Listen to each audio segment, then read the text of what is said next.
Hello यार। तो इस वीडियो में देखेंगे यार इस क्वेश्चन को, find the value of n factorial. ठीक है। तो यार मैंने इससे लास्ट वीडियो में अपने में देखा यार, मैंने रिकर्जन को समझा क्या होता है रिकर्जन। ठीक है। उसके बाद मैंने देखा यार इसके दो क्वेश्चंस को रिकर्जन के ऊपर किस तरीके से यार रिकर्जन वर्क कर रहा होता है। ठीक है। तो print first N natural number, N natural numbers और रिवर्स ऑर्डर में भी देखा। राइट। ठीक है यार। तो जब मैंने आपसे बोला प्रिंट एन नेचुरल नंबर्स, तो उसमें हमने क्या किया था, बेसिकली थॉट प्रोसेस जनरेट किए, किस तरीके से सोचना होता है क्वेश्चन में वो हमने देखा। वहाँ पे मैंने देखा यार किसी भी क्वेश्चन की रिकर्जन को, अगर मेरे को रिकर्जन के किसी भी क्वेश्चन को सॉल्व करना है, 3 स्टेप जो मैंने बताया यार बहुत ही ज़्यादा इम्पोर्टेंट है यार। ठीक है। पहला, सब प्रॉब्लम को फाइंड आउट किया। ठीक है। सब प्रॉब्लम को फाइंड आउट किया। दूसरा क्या, दूसरा मैंने देखा यार अपना सेल्फ वर्क जो मैंने खुद से किया। ठीक है। और तीसरा क्या यार, बेस कंडीशन, बेस कंडीशन। ठीक है। ठीक है। तो ये 3 चीज़ें यार, 3 स्टेप आपको हमेशा ही रिकर्जन के यार क्वेश्चन को सॉल्व करते समय ध्यान रखनी है। ठीक है। ठीक है। तो जब मैंने यार इस क्वेश्चन को सॉल्व कराया था तो मैंने बोला था कि यार कोई अगर मुझे, अगर मैंने 5 नंबर्स को प्रिंट कराना है, ठीक है, तो मैंने बोला कोई मुझे 1 से लेके 4 तक के नंबर्स को ला के दे दे, प्रिंट करा दे, और उसमें मैं 5 खुद से प्रिंट करा दूंगा तो मेरा फाइनल आंसर आ जाएगा। ये मेरी थॉट प्रोसेस थी to solve this kind of question. ठीक है। इस क्वेश्चन को सॉल्व करने के लिए ये थॉट प्रोसेस मैंने अपनाई थी। क्या, कि मुझे कोई यार फर्स्ट n-1 नंबर्स को ला के दे दे और मैं उसमें n को खुद से प्रिंट करा दूंगा तो मेरा आंसर आ जाएगा। ठीक है। यहाँ से हमने थॉट प्रोसेस बिल्ड करना स्टार्ट किया। ठीक है। ठीक है। तो आप देखते हैं इस क्वेश्चन को। ठीक है। वही 3 स्टेप, यही 3 स्टेप इस क्वेश्चन में लगेंगे, हर क्वेश्चन में लगेंगे यार। इसी क्वेश्चन में क्या, हर क्वेश्चन में यही 3 स्टेप लगने हैं। फाइंड आउट सब प्रॉब्लम, छोटी प्रॉब्लम को फाइंड आउट करो। ठीक है। छोटी प्रॉब्लम को फाइंड आउट करना है और उसके बाद सेल्फ वर्क, कि सेल्फ वर्क आखिर मुझे क्या करना है। ठीक है। क्योंकि सारा काम तो रिकर्जन ला के नहीं दे सकता ना, कुछ काम तो तुम्हें भी करना पड़ेगा। उसके बाद आती है यार बेस कंडीशन। हाँ, अब ये बेस कंडीशन बहुत ही ज़्यादा इंपॉर्टेंट थी। अगर ये बेस कंडीशन हम अगर ना लगाएं ना तो आ जाता है स्टैक ओवरफ्लो। स्टैक ओवरफ्लो, अभी स्टैक ओवरफ्लो क्या है बेसिकली यार, तुम जैसा कि मैंने बोला था लास्ट क्लासेस में, ठीक है, लास्ट लेक्चर में, कि जो हमारा यार जब मैं किसी भी क्वेश्चन को सॉल्व करता हूँ बाय यूजिंग रिकर्जन, तो वहाँ पे मेरी एक एक्स्ट्रा स्पेस का यूज हो रहा होता है, और वो एक्स्ट्रा स्पेस क्या होता है, कॉल स्टैक होता है। ठीक है। तो अगर यार मैं बेस कंडीशन नहीं लगाऊंगा तो मैं क्या कर रहा था ना, कॉल लगा रहा था अपने फंक्शन को। ठीक है। ये फंक्शन अपने आप को बार बार कॉल लगा रहा था। लेट से अगर मैंने f(5) को कॉल लगाई, ठीक है, मैंने f(5) से कॉल लगाई, तो 5 × 5 मेरे को प्रिंट क्या कराना है, 1 2 3 4 5 ये प्रिंट कराना था। ठीक है। तो f(4) को कॉल लगा रहा था, f(4) f(3) को लगा रहा था, f(3) f(2) को लगा रहा था, f(2) f(1) को लगा रहा था, f(1) f(0) को लगा रहा था। अगर मैं यहाँ पे बेस कंडीशन नहीं लगाता कि ये मेरा n = 0 हो जाए तो मैं वहाँ से रिटर्न कर दूँ। ठीक है। अगर ये कंडीशन नहीं लगाता ना तो ये चलता जाता, फिर f(0) f(-1) के लिए कॉल लगाता, फिर -2 के लिए कॉल लगाता, फिर -3 के लिए कॉल लगाता। इस तरीके से चलता जाता और एक समय ऐसा आता कि मेरा जो स्टैक है यार, अब ये स्टैक यार इसका साइज़ एक स्पेसिफिक अनलिमिटेड तो है नहीं, इसका साइज़ कुछ ना कुछ तो डिफाइन होगा जितना तुम्हारी मेमोरी का साइज़ है। ठीक है। तो कहीं ना कहीं आके ये फुल हो जाएगा। ठीक है। इसका स्पेस सारा भर जाएगा। जब ये स्पेस सारा भर जाएगा ना तो मेरी स्टैक ओवरफ्लो एरर आती है। ठीक है। आई होप समझ में आ गई होगी बात। ठीक है। तो अगर कहीं भी यार, अगर रिकर्जन के क्वेश्चन को सॉल्व करते समय यार अगर तुम्हें स्टैक ओवरफ्लो जैसी एरर देखने को मिल रही है ना, तो इसका मतलब है तुम्हारी बेस कंडीशन में कुछ गड़बड़ है भाई। बेस कंडीशन को सुधारो। ठीक है। इसमें कुछ सुधार करो। ठीक है। आई होप बात आती होगी समझ में। ठीक है। तो यही था यार, और कुछ बताना है क्या, नहीं? ठीक है। यस। तो अब चलते हैं अपनी क्वेश्चन की तरफ कि क्वेश्चन क्या है। ठीक है। तो यार मुझे निकालना है 5 का फैक्टोरियल। ठीक है। क्या निकालना है? 5 का फैक्टोरियल। ठीक है। तो 5 का फैक्टोरियल अगर आपको पता हो, आई होप पता तो होगा यार, सबको पता होता है 5 का फैक्टोरियल। अगर नहीं पता तो कोई बात नहीं, मैं बता देता हूँ। अगर मेरे को 5 का फैक्टोरियल निकालना है तो 5 का फैक्टोरियल क्या होगा, 5 × 4 × 3 × 2 × 1। ठीक है। तो ये कितना दे देगा मेरे को, 120। आती है बात समझ में? ठीक है। तो 5 का अगर मेरे को फैक्टोरियल निकालना है तो मैं 5 से लेके 1 तक जाऊँगा, 5 इंटू 4 इंटू 3 इंटू 2 इंटू 1, ठीक है, और सब नंबर्स का मल्टीप्लिकेशन कर दूंगा तो मेरा फाइनल आंसर आ जाएगा 120। तो 5 का फैक्टोरियल क्या है 120। अगर मुझे 4 का फैक्टोरियल निकालना है तो मैं क्या करूँगा 4 इंटू 3 इंटू 2 इंटू 1, ठीक है, तो ये कितना देगा यार, ये देगा 24, ठीक है, यस। तो 4 का फैक्टोरियल निकालना है तो 4 इंटू 3 इंटू 2 इंटू 1। अगर मेरे को यार 3 का फैक्टोरियल निकालना होता तो वो क्या आ जाता 3 इंटू 2 इंटू 1, ठीक है, ये कितना आ जाता है, ये 6 आ जाता। ऐसे ही अगर मुझे 2 का फैक्टोरियल निकालना होता तो क्या आ जाता है, ये 2 इंटू 1, ठीक है। अगर मुझे 1 का फैक्टोरियल निकालना होता तो कितना आ जाता, दैट इज़ 1, ठीक है, सिंपल है ये तो बहुत। अब मैं आपसे पूछूं अगर मुझे 0 का फैक्टोरियल निकालना होता तो क्या आता है, तो यार ये भी आता है मेरा 1, ठीक है, ये भी आता है मेरा 1, 0 नहीं आता है, ठीक है। 0 का फैक्टोरियल कितना होता है 1, ठीक है, आती है बात समझ में, ठीक है। तो अब सोचना कैसे है, अगर मेरे को क्वेश्चन को सॉल्व करना है तो सबसे ज़्यादा रिकर्जन के किसी भी क्वेश्चन को सॉल्व करना है ना, तो सबसे ज़्यादा इंपॉर्टेंट बात है कि सोचना, किस तरीके से सोचना है। तो क्या क्या मैं इसमें थिंकिंग लगा सकता हूँ बेसिकली।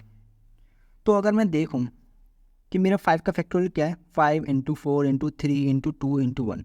अगर मैं यहाँ पे देखूँ मेरा 4 का फैक्टोरियल क्या है, तो 4 इंटू 3 इंटू 2 इंटू 1। तो ये तो यार यहाँ पे भी अवेलेबल है, ये 4 इंटू 3 इंटू 2 इंटू 1, राइट ना, ये तो यहाँ पे भी अवेलेबल था यार, ठीक है यार।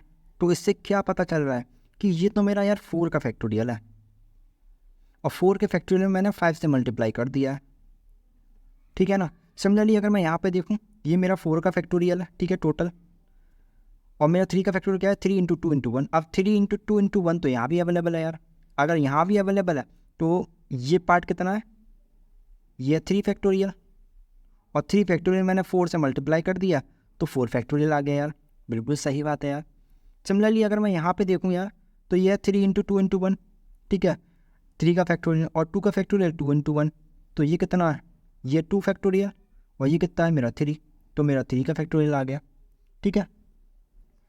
तो अगर मुझे किसी भी नंबर का फैक्टोरियल फाइंड आउट करना है, लेट्स से मुझे 5 का फैक्टोरियल अगर फाइंड आउट करना है, तो कोई मुझे यार 4 का फैक्टोरियल ला के दे दे और मैं 5 से उसमें खुद से मल्टीप्लाई कर दूँ। ये थिंकिंग आ रही है दिमाग में, आ तो रही है यार। देखो यहाँ से देखो ना कि अगर मैंने क्या किया, सिंपल मुझे 4 का फैक्टोरियल चाहिए, और अगर मैं 5 का उसमें मल्टीप्लाई कर दूंगा तो मेरे को क्या मिल जाएगा, 5 फैक्टोरियल मिल जाएगा, राइट। सिमिलरली अगर मुझे 4 का फैक्टोरियल निकालना है तो कोई 3 का फैक्टोरियल ला के दे दे और उसमें मैं 4 से मल्टीप्लाई कर दूंगा तो 4 का फैक्टोरियल आ जाएगा। आती है बात समझ में, ठीक है यार, ठीक है। इतनी बात तो आ गई समझ में कि रिकर्सिव वर्क क्या होगा, कि कोई मुझे अगर मुझे n का फैक्टोरियल फाइंड आउट करना है तो मुझे कोई n-1 का फैक्टोरियल ला के दे दे। इतनी बात समझ में आ गई, ठीक है, ये मुझे कोई ला के दे दे। अब कौन ला के देगा यार, डेफिनेटली रिकर्जन ला के देगा, ठीक है यार। तो मेरी सब प्रॉब्लम क्या है, यहाँ पे अगर मैं लिखूँ सब प्रॉब्लम को, पहली कंडीशन क्या थी कि मेरे को सब प्रॉब्लम निकालना है, ठीक है, मेरे को क्या निकालना है, सब प्रॉब्लम निकालना है, तो मैंने फाइंड आउट कर लिया, ठीक है। सब प्रॉब्लम क्या आई, सब प्रॉब्लम आई कि भाई मेरे को कोई n-1 का फैक्टोरियल ला के दे दे, ठीक है, ठीक है। उसके बाद जो दूसरी कंडीशन थी वो थी सेल्फ वर्क, तो सेल्फ वर्क भी हमने यार फाइंड आउट कर लिया। सेल्फ वर्क क्या निकाला हमने कि भाई अगर मैं उसमें ना अगर n-1 फैक्टोरियल में ना अगर n को मल्टीप्लाई कर दूं तो मेरा क्या आ जाएगा, मेरा n फैक्टोरियल आ जाएगा, राइट, सही बात है यार। तो ये हो गया मेरा सेल्फ वर्क, सेल्फ वर्क, ठीक है, ठीक है यार। अब आती है बात बेस कंडीशन की, one of the most important thing, ठीक है, बेस कंडीशन। कंडीशन तो बेस कंडीशन क्या हो सकती है। अब यार हमारा यार ऐसा तो कुछ होता नहीं है कि -1 का फैक्टोरियल बता दो या -2 का फैक्टोरियल, ये तो कभी होता ही नहीं है, राइट। तो मेरा फैक्टोरियल सबसे मिनिमम कब हो सकता है, 0 का फैक्टोरियल। अगर मेरे को किसी का फैक्टोरियल निकालना है सबसे मिनिमम नंबर का तो वो कितना हो सकता है, 0 फैक्टोरियल, सबसे मिनिमम यही है यार, क्योंकि -1 हो नहीं सकता, -2 हो नहीं सकता, तो 0 तक जा रहा है। कि अगर मेरे को किसी ने पूछ लिया भाई 0 का फैक्टोरियल बता दे, तो मैं क्या बता दूँ उसको, भाई रिटर्न कर दूँ 1 के 0 का फैक्टोरियल तो सिंपल 1 होता है, ठीक है यार। तो बेस कंडीशन भी आ गई अब कि अगर मुझे से कोई पूछ ले भाई कि n इक्वल टू अगर 0 है तो मैं क्या कर दूँ, वहाँ से रिटर्न कर दूँ 1, सिंपल, 1 को रिटर्न कर दूँ तो ये मेरी बेस कंडीशन होगी। बस आ गया यार, इसको मैं हॉल्टिंग कंडीशन भी बोलता हूँ, ठीक है, क्या बोलता हूँ, हॉल्टिंग कंडीशन, ठीक है। तो ये मेरी बेस कंडीशन आ गई, आई होप समझ में आ गया होगा, ठीक है यार। तो कोड लिखते हैं यार, ठीक है, कोड लिखने के बाद एक बार ड्राई रन करेंगे और कंप्लीटली यार समझेंगे क्वेश्चन को, ठीक है, ठीक है। तो कोड किस तरीके से रहेगा यार, अगर कोड को देखूँ ना मैं, तो लेट से मेरे पास एक फंक्शन है एफ फंक्शन है एफ नाम से, ठीक है। मेरे को क्या गिवन होगा यहाँ पे, एक इंट एन नंबर गिवन होगा जिसका मुझे फैक्टोरियल फाइंड आउट करना है। तो सबसे पहला वर्क मेरा क्या रहेगा, base condition, base condition, right, बिल्कुल सही बात है यार। अब बेस कंडीशन क्या होगी यहाँ पे कि इफ़, जैसा कि मैंने अभी बोला था, अगर मेरे से कोई पूछ ले भाई कि 0 का फैक्टोरियल कितना होगा, तो मैं क्या जवाब दूंगा उसे कि 1 होगा, ठीक है यार। तो अगर मेरा n इक्वल टू 0 है ना, तो मैं वहाँ से रिटर्न कर दूँ क्या, 1, ठीक है, ठीक है यार। ये तो थी मेरी बेस कंडीशन, मैंने बेस कंडीशन को कर लिया। अब नेक्स्ट वर्क क्या आता है कि मेरा जो सेल्फ वर्क और जो सब प्रॉब्लम है वो एक साथ ही लिख दूंगा, ठीक है, ठीक है। तो मैं क्या करूँगा ना, यहाँ पे सेल्फ वर्क और सब प्रॉब्लम, सब प्रॉब्लम, सब प्रॉब्लम, ठीक है, and self work, self work, ठीक है। अब सब प्रॉब्लम क्या है कि यार मैं ना एक इंट ए एन एस बना लेता हूँ जो मेरे फैक्टोरियल को स्टोर कर रहा होगा, लेट से, ठीक है, ठीक है।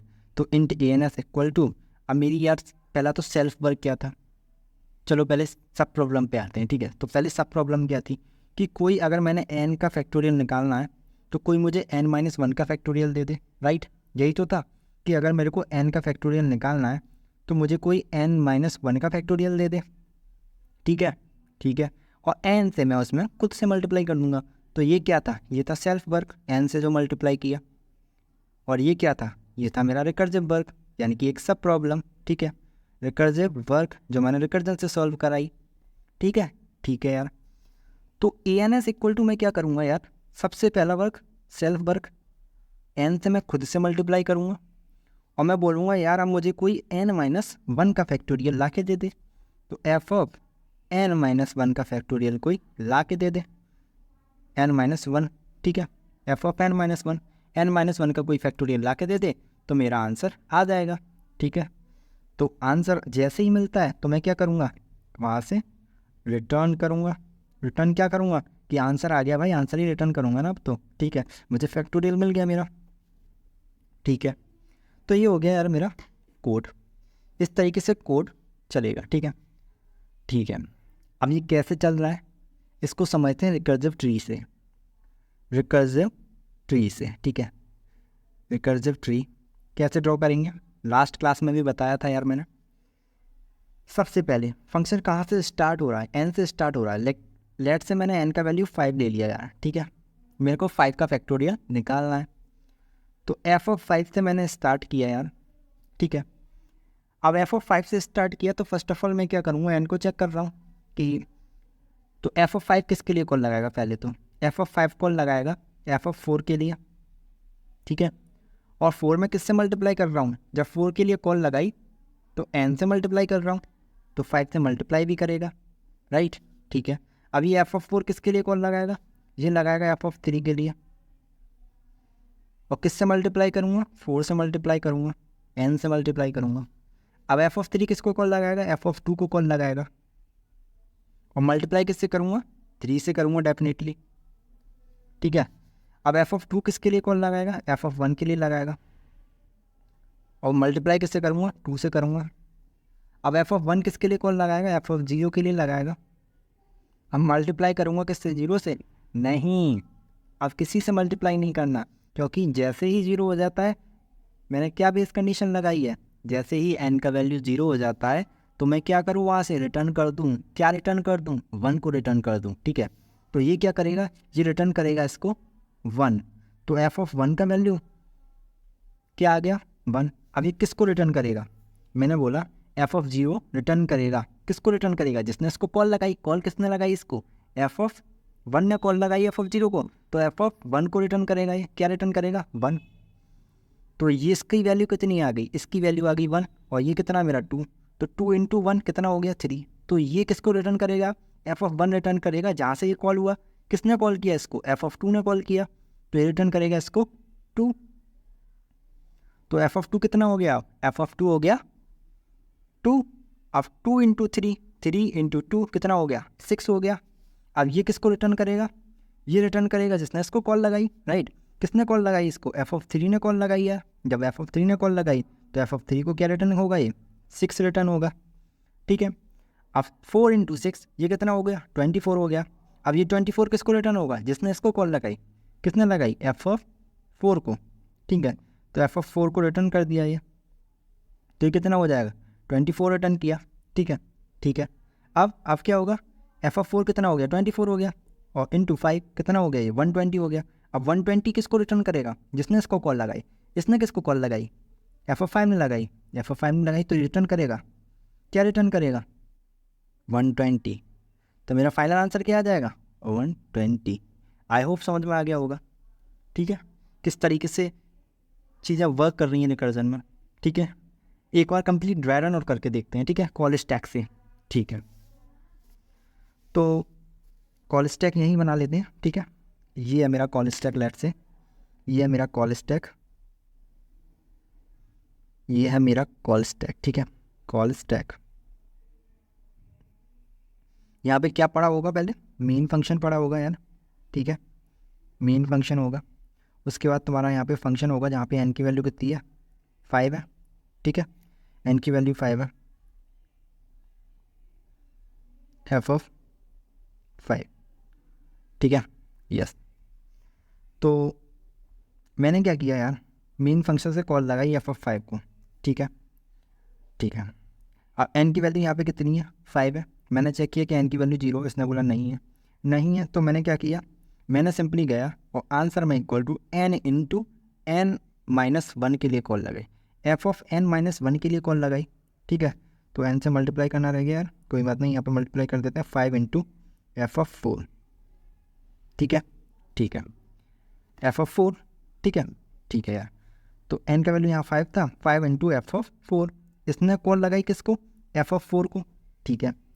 तो जब इसने कॉल लगाई f(4) को, तो यहाँ पे n का वैल्यू कितना हो गया, n का वैल्यू हो गया मेरा 4। n का वैल्यू कितना हो गया, n का वैल्यू यहाँ पे 4 हो गया, ठीक है। अब बेस कंडीशन चेक करेंगे, क्या n का वैल्यू 4 हो गया ना, यस। तो बेस कंडीशन चेक करूँगा यार, क्या n का वैल्यू 0 है, नहीं यार, n का वैल्यू तो 4 है। अगर 4 है तो क्या करूँ, नीचे जाऊँ, इफ कंडीशन में ना नहीं जाऊँगा, ठीक है।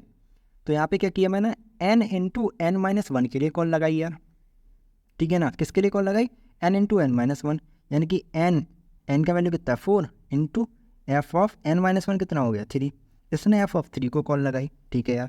अब f(3) को कॉल लगाई यहाँ पे, तो n का वैल्यू कितना हो गया, n का वैल्यू हो गया 3। मैंने फिर से बेस कंडीशन चेक की, क्या n इक्वल टू 0 है, ये बोला नहीं यार, नहीं है। तो मैंने क्या किया, मैं नीचे आया, मैंने n इंटू f(n-1) के लिए अगेन कॉल लगाई। तो n कितना मेरा 3 है, और f(n-1) कितना हो जाएगा 2 हो जाएगा। अब जब इसने f(2) के लिए कॉल लगाई है, तो यहाँ पे n का वैल्यू कितना हो गया, यहाँ पे n का वैल्यू 2 हो गया, ठीक है। तो मैं गया कॉल स्टैक में, और ये n इक्वल टू यहाँ पे 2 हो गया, ठीक है, ठीक है यार, n इक्वल टू 2 हो गया। मैंने देखा यार क्या n का वैल्यू 0 हो गया, ये बोला अभी कहाँ से हो गया यार, अभी तो n का वैल्यू 2 है, ठीक है। तो मैं नीचे आया, मैंने क्या किया यार, n इंटू f(n-1) किया, ठीक है, n इंटू f(n-1) किया, ठीक है।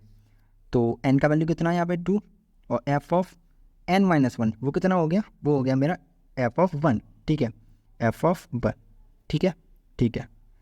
अब मैंने यहाँ पे जब कॉल लगाई f(1) को, तो n का वैल्यू यहाँ पे कितना हो गया, n का वैल्यू हो गया 1, ठीक है, n का वैल्यू हो गया 1। तो यहाँ पे हो गया n का वैल्यू 1, ठीक है, ठीक है यार। तो फिर मैंने चेक किया कि n का वैल्यू 0 है, ये बोला नहीं यार, n का वैल्यू 0 नहीं है। तो मैं नीचे आऊँगा, मैंने क्या किया, n इंटू f(n-1), यानी कि 1 इंटू f(0), ठीक है। अब इसने कॉल लगाई f(0) को, तो ये ऊपर गया, इसने देखा n का वैल्यू कितना हो गया 0 हो गया, ठीक है। तो मैं नीचे आया कंडीशन में, मैंने बेस कंडीशन चेक की, क्या n का वैल्यू 0 है, ये बोला हाँ यार n का वैल्यू 0 है। अगर n का वैल्यू 0 है तो मैं क्या करूँ, वहाँ पे मैं सिंपली रिटर्न कर दूँ 1। तो जैसे ही ये कॉल हुआ ना, तो ये रिटर्न करेगा क्या 1। तो इसने रिटर्न किया 1, ठीक है, इसने क्या रिटर्न किया, इसने रिटर्न किया 1। तो 1 इंटू 1 कितना हो गया, 1 हो गया। अब ये किसको रिटर्न करेगा, जिसने इसको कॉल लगाई, किसने कॉल लगाई इसको, f(1) ने कॉल लगाई, तो ये रिटर्न किया 1 इसको, तो f(1) ने कॉल लगाई, तो f(1) का वैल्यू कितना आ गया, 1 आ गया। अब मैंने क्या किया, 2 इंटू 1, ठीक है, तो 2 इंटू 1 किया, तो 2 इंटू 1 कितना हो गया, 2 हो गया। तो ये कितना आ गया, ये 2 हो गया। ये किसको रिटर्न करेगा, f(2) को रिटर्न करेगा, क्योंकि इसी ने इसको कॉल लगाई, राइट। तो कितना रिटर्न करेगा, ये रिटर्न करेगा 2, इसकी वैल्यू आ जाएगी 2। तो 3 इंटू 2 कितना हो गया, ये हो गया 6। अब ये किसको रिटर्न करेगा, जिसने इसको कॉल लगाई ना, इसने किसको कॉल लगाई, इसने कॉल लगाई, इसको कॉल लगाई f(3) ने, ठीक है, f(3) ने कॉल लगाई, तो यहाँ पे कितना वैल्यू आ गया, इसका 6 आ गया। 6 इंटू 4, 6 इंटू 4 कितना हो गया, 24, राइट, यस। तो ये रिटर्न कितना करेगा, 24 करेगा। किसको करेगा, f(4) को करेगा ना, क्योंकि इसी ने इसको कॉल लगाई। ये 24 रिटर्न करेगा, तो f(4) की वैल्यू कितनी आ गई, 24। अब 5 इंटू 24 कितना आ गया, 120। तो 120 किसको रिटर्न करेगा, मेन फंक्शन से तो कॉल लगी, तो मेन फंक्शन से कॉल लगी तो मेन फंक्शन को रिटर्न कर देगा 120, और मेरा फाइनल आंसर प्रिंट होकर के आ जाएगा 120, ठीक है, ठीक है। तो इस तरीके से फ्लो वर्क करता है, ठीक है। आई होप समझ में आ गई होगी बात यार, ठीक है, किस तरीके से कॉल लग रही हैं, ठीक है, मेरे कॉल स्टैक में किस तरीके से मेरा ट्री जो है बनता है, ठीक है। तो बेसिकली हम ना ज़्यादातर ना कॉल स्टैक का यूज़ नहीं करते हैं to dry run our code, ठीक है। अगर मेरे को ड्राई रन करना है ना कोड का, हमेशा मैं यहाँ रिकर्सिव ट्री का यूज़ करूँगा। ये सिंपल पड़ता है एज़ कम्पेयर टू दिस, यहाँ पे बहुत सारी कॉल लगानी पड़ती हैं और स्टैक बनाना पड़ता है। सबसे बेटर तरीका यार ये, अभी तो ये छोटा आ रहा है, ठीक है ट्री, अभी तो आपको लग रहा है कि यही बेस्ट है कॉल स्टैक, लेकिन जैसे जैसे चीज़ें बड़ी होती जाएंगी ना, वैसे वैसे चीज़ें कॉम्प्लेक्स भी होती जाएंगी, ठीक है। तो उस चीज़ में ना रिकर्सिव ट्री तुम्हारा यार बहुत ज़्यादा हेल्प करेगा, ठीक है। तो इसको बहुत अच्छे से समझना है यार रिकर्सिव ट्री को, ठीक है, ठीक है। तो बात करूँ यार अगर इसकी टाइम कॉम्प्लेक्सिटी की, तो जैसा कि यहाँ इस रिकर्सिव ट्री से भी दिख रही है, जब मैं 5 से लेके कहाँ तक गया, 0 तक गया, तो वही भी O ऑफ n आ रही है, लीनियर टाइम कॉम्प्लेक्सिटी। और बात करूँ अगर स्पेस कॉम्प्लेक्सिटी की, ठीक है, तो वो कितनी आ रही है यार, बिकॉज मैं यूज़ कर रहा हूँ अपने कॉल स्टैक का इन माई रिकर्जन, वो जो हमेशा करता ही हूँ, ठीक है। तो कितना स्पेस ले रहा है, इसमें n नंबर्स को डाल रहा हूँ, 5 को डाला, 4 को डाला, 3 को डाला, 2 को डाला, 1 को डाला, तो इन सारे नंबर्स को स्टोर करा रहा हूँ। तो जो स्पेस कॉम्प्लेक्सिटी है वो भी आ रही है O of n। I hope समझ में आती होगी बात, ठीक है। तो बस यही था यार क्वेश्चन, वही 3 स्टेप हमने फॉलो किए टू सॉल्व दिस क्वेश्चन। पहला सब प्रॉब्लम, दूसरा सेल्फ वर्क और तीसरा बेस कंडीशन, ठीक है। आई होप आपके क्वेश्चन समझ में आ गया होगा, ठीक है। तो मिलते हैं यार नेक्स्ट वीडियो में, तब तक के लिए बाय एंड टेक केयर।